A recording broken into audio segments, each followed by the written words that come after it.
Today we will show you how to adjust photos to a specific file size right on your Android device. We know that sometimes you might need a file in a specific file size. For example, 300 kilobytes in order to fill an online form. To complete this tutorial, you need to use the Photo and Picture Resizer app.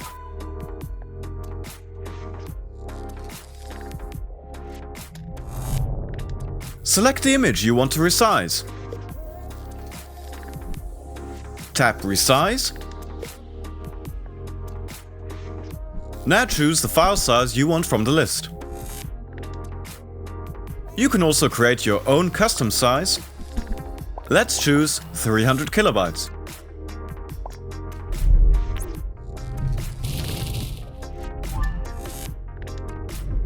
As you can see, this app can quickly resize all the photos you need. If you want to start using the app right away, then follow the link in the description. That's it! We hope you found this tutorial useful.